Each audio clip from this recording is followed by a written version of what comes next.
Bom, vamos adiante. Uma outra informação agora. Emmanuel Macron tem um novo plano contra o Brasil. O presidente da França quer importar cada vez menos a nossa soja. O governo e o setor agrícola do país se comprometeram a aumentar em 40% as áreas destinadas ao cultivo de plantas ricas em proteínas em apenas 3 anos. Os produtores franceses ainda assinaram uma carta de compromisso prometendo respeitar a meta em troca de ajuda financeira no valor de 100 milhões de euros durante 2 anos. A França alega que as medidas têm como objetivo a garantia da soberania agroalimentar e o fim da importação de soja brasileira.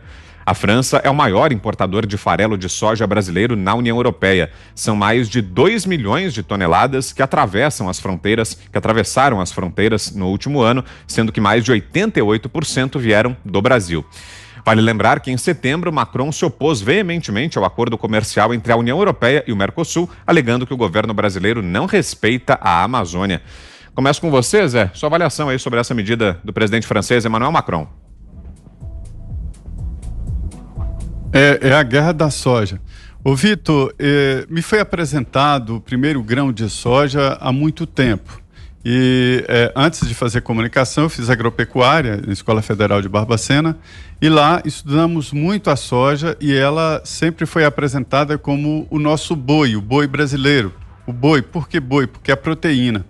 A soja, ela é importantíssima no processo alimentar do mundo inteiro. Isso primeiro porque produz alimentação direta, né? Através da alimentação industrializada tem entre seus componentes a soja. Tem o óleo de soja e o farelo de soja.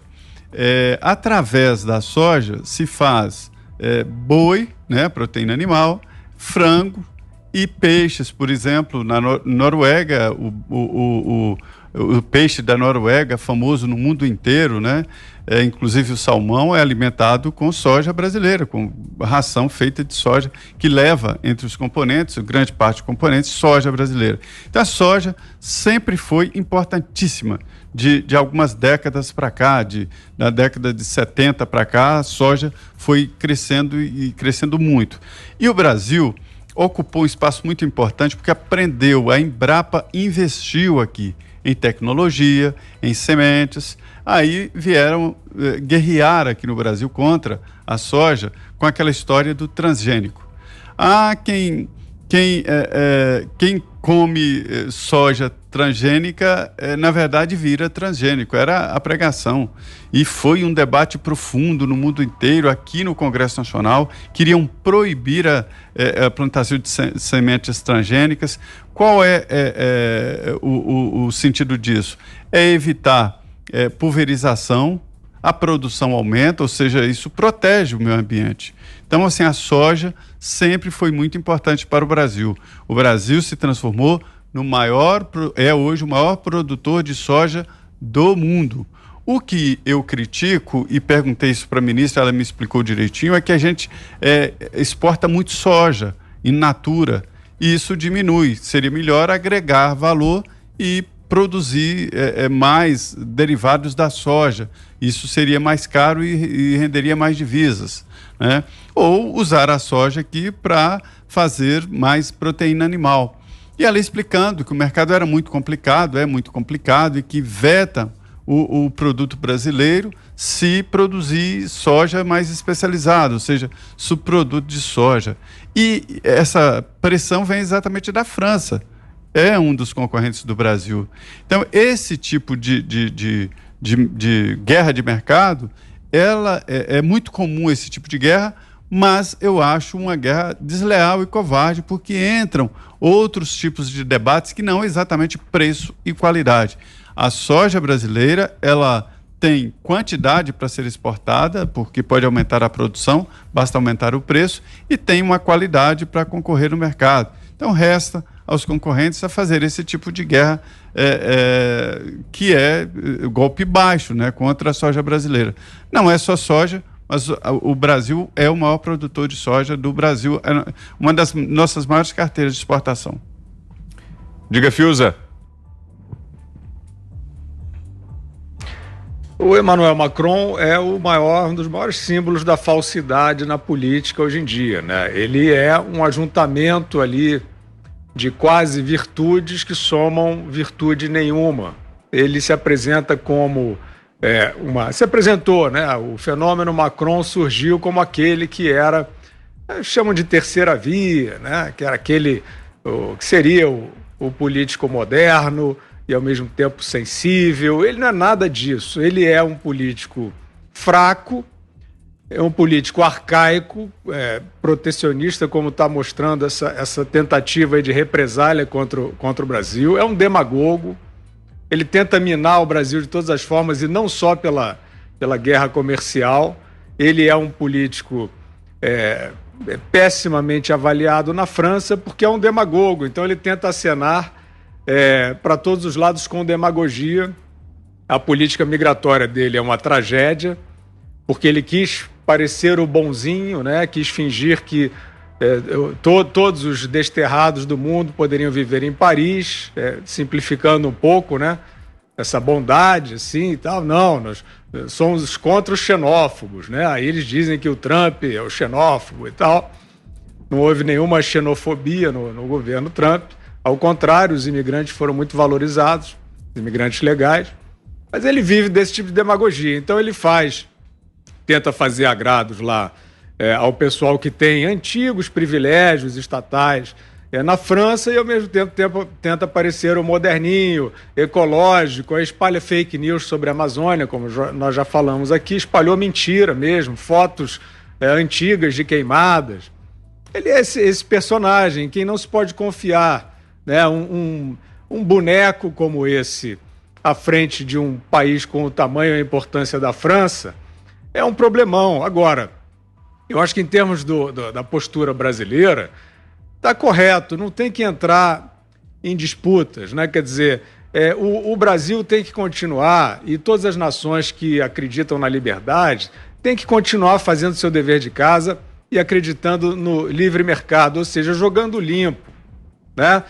O mundo está com um decréscimo de atores, de players, acreditando no jogo limpo.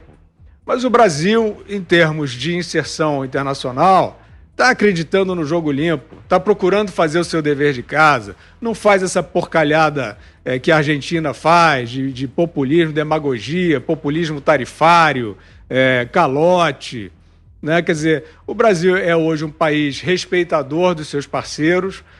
A reaproximação saudável com os Estados Unidos da América não foi um namoro ideológico de Trump e Bolsonaro, não tem nada a ver com isso, foi uma libertação de uma diplomacia tacanha do passado recente, terceiro-mundista, aquelas bobagens todas, acreditando nisso, no jogo limpo, um bom parceiro, e a resposta que os investidores do mundo dão à equipe do Paulo Guedes, a condução da economia brasileira, até em relação ao risco país, atestam isso, né? O debate político, ele às vezes passa um pouco à margem, né, dessas situações que são as situações reais. O Brasil hoje é um país que, com todos os problemas, com essa tempestade perfeita, isso não é uma peculiaridade deste governo. O Brasil tem gente que quer jogar limpo e quer trabalhar bem. Essa agenda, ela tenta sempre se impor, furando aquele populismo desvairado, fantasiado de progressismo, de bondade, que é o que o Macron faz na França. Então é isso, se o mercado francês começar a se fechar por causa desse demagogo, o Brasil há de encontrar outros mercados, outros bons parceiros, e é isso, às vezes a crise vira oportunidade, no caso de expansão comercial para o Brasil. Augusto. Enquanto o Macron tenta criar a soja francesa e abre essa guerra contra o Brasil, quando ele faz isso, aliás, ele deixa claro porque ele não quer o acordo entre o Mercosul e a União Europeia, porque ele culpa o Brasil por acabar com as florestas do mundo, começando pelas nossas, e tal. É uma jogada comercial. Agora, enquanto isso, o Guilherme disse tudo, o Brasil faz o seguinte trabalho. Eu estava vendo hoje um vídeo divulgado pelo Chico Graziano, que sabe tudo de agricultura, agronegócio, e estava vendo também umas apostilas do Colégio Pueris Domus, que eles usam no ensino fundamental.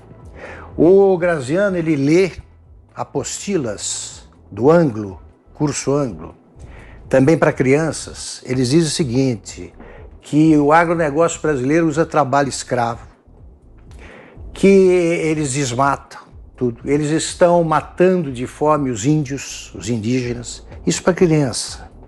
Essas crianças é que serão os substitutos ou os seguidores dos Boulos da vida, do Lula, né, dos petistas. Eles já fazem ali o trabalho. Eu não sei como os pais deixam que isso aconteça e não entendo porque o próprio colégio ou os colégios não tomam providência, porque é tudo mentira.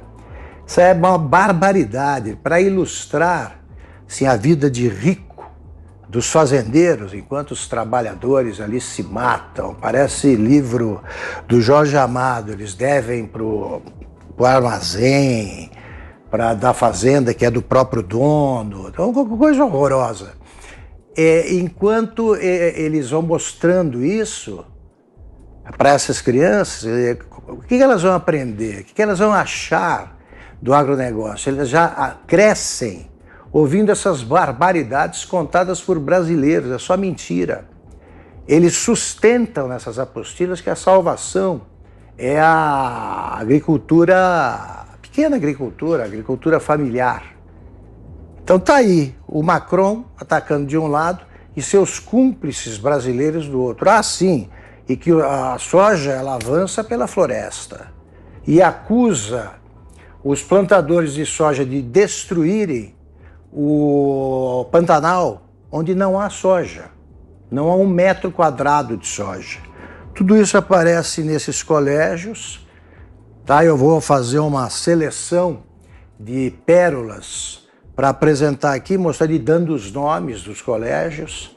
Tá, para ver para mostrar que o brasileiro é preparado desde pequenininho para acreditar nos Macrons da vida, dá no que dá, né?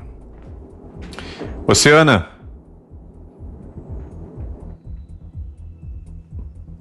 Acho que a gente está sem o áudio da Ana ainda. Vou pedir para você refazer, Ana. Será que o microfone estava desligado? Vamos tentar? Agora sim. Boa, Ana. Diga aí.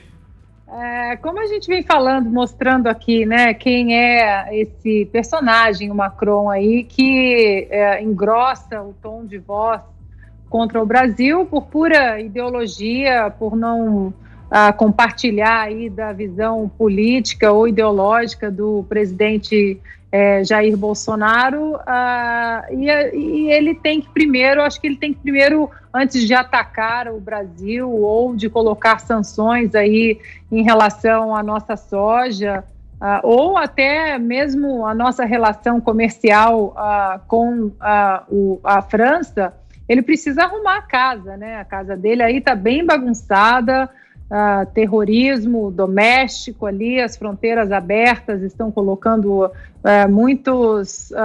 muita violência para dentro da França. A gente viu, inclusive, infelizmente, uma vítima brasileira, negra, católica aí, que morreu num ato terrorista dentro de uma igreja na França.